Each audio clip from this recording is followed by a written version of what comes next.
Faut-il travailler par lot? Alors sûrement, tu as déjà entendu cette expression donc de travailler par lot, travailler par groupe. Donc tu vas grouper un petit peu toutes les tâches les plus importantes, tu vas les faire l'une après l'autre d'affilée. Et je vais te répondre un petit peu à cette question dans cette vidéo parce qu'il y a pas mal de choses qui se disent là-dessus. Moi, je suis assez partagé entre les avis parce qu'en fait, j'ai testé les deux techniques. J'ai testé de travailler par lot et j'ai testé de travailler, comment dire, par habitude. Donc ça veut dire que tu vas faire des petites choses tous les jours. Au lieu de tout concentrer le travail sur une journée, tu vas le répartir sur la semaine. J'aimerais te donner mon retour d'expérience par rapport à ça parce que j'ai fait pas mal d'erreurs sur le sujet. J'ai quelquefois même été très frustré, surtout par le fait de travailler par lot parce que ça comporte quelques risques.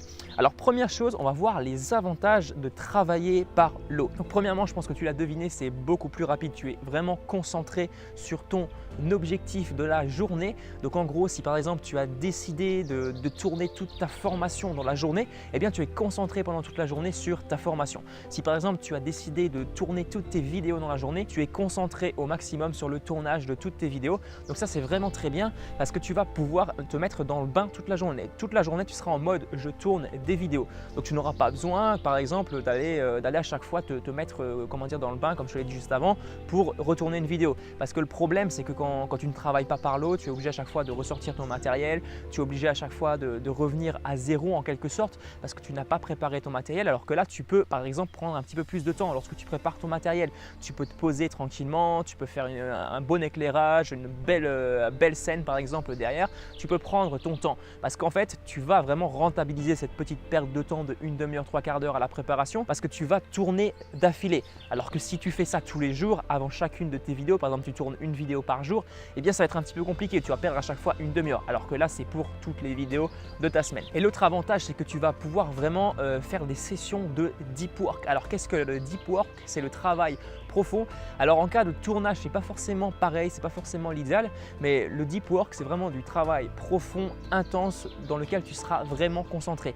Alors en règle générale, on conseille de faire des séances de 25 minutes, voilà. Ça n'a pas trop de rapport avec le sujet de la vidéo, mais quand tu es dans ce genre de, comment dire, d'état d'esprit, lorsque tu tournes tes vidéos à l'affilée, tu es un peu quand même dans un espèce de deep work. Tu vas être vraiment très concentré sur ton travail. Maintenant, on va voir les inconvénients. Et les inconvénients, il n'y en a pas qu'un peu, il y en a quand même pas mal des inconvénients que j'ai réussi à trouver et je vais te les donner très rapidement. Donc déjà, tu feras des grosses journées. Et clairement, moi, ça m'a posé problème au bout d'un moment lorsque je faisais des grosses journées.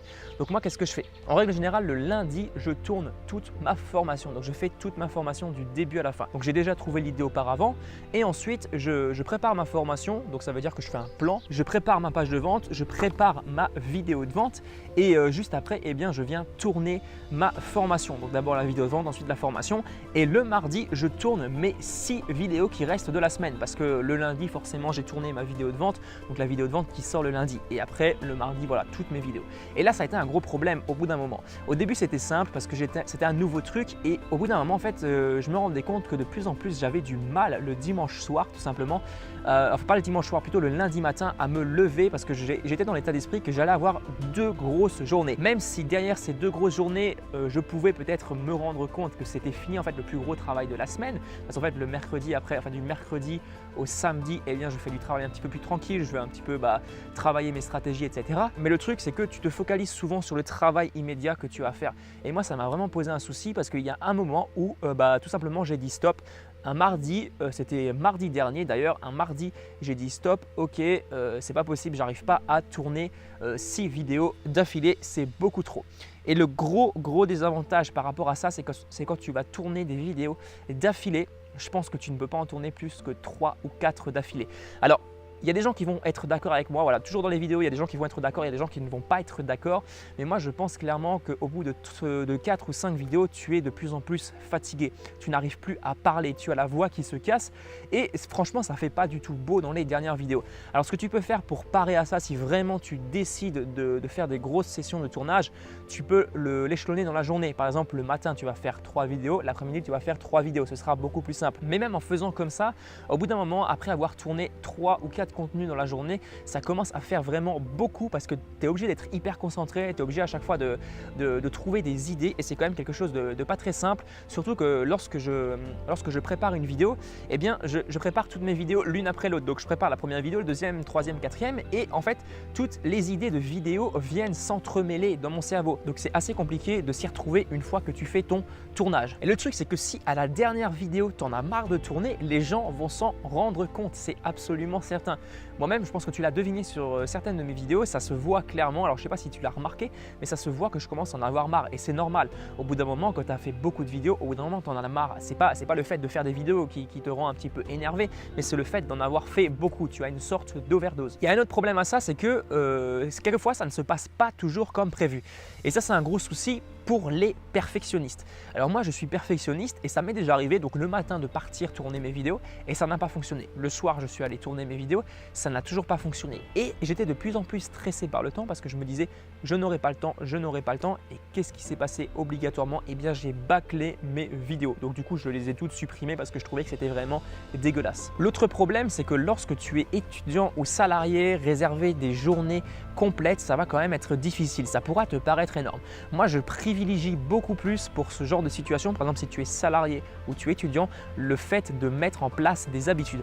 Alors là ok, ce sont des habitudes, c'est des habitudes semestrielles. Donc le lundi et le mardi c'est ton habitude de faire ta formation, de faire tes vidéos. Mais le problème c'est que si toi par exemple tu es salarié étudiant, eh bien tu n'auras pas forcément envie de consacrer une journée entière sur ta semaine. Ça va te paraître énorme de consacrer une journée entière alors qu'au final tu pourrais dispatcher ça dans toute la semaine. Et c'est d'ailleurs ce que je te conseille de faire.